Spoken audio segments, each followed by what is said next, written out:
তো বন্ধুরা কেমন আছো তোমরা সবাই? আশা করি তোমরা সবাই খুবই ভালো আছো। তো আজকে চলে এসেছি কোথায়? আমি আর বাবা চলে এসেছি আজকে শপিং করতে।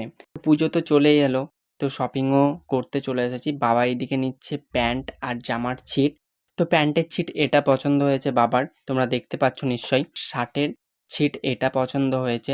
তো কেমন হয়েছে অবশ্যই কমেন্টে জানায়ও। তারপর কিন্তু আমরা ছিট নিয়ে বেরিয়ে পড়লাম। এই ছিটগুলো নিয়েছিলাম হচ্ছে রঘুনাথগঞ্জের ওম শাড়ি সেন্টারে। তো এখানে নিয়ে এইদিকে দেখো আমার অরেঞ্জ পান্ডার পার্কিং করা আছে।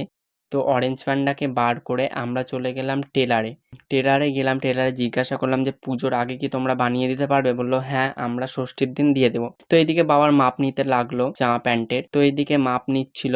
আর এই হচ্ছে জামা প্যান্টের ছিটটা কেমন হয়েছে অবশ্যই কমেন্টে জানায়ও। তো এইদিকে রঘুনাথগঞ্জের বাজারে বাবা কিছু সবজি নিয়ে নিল। সবজি নেওয়ার পর একটা পা মোছো নিয়ে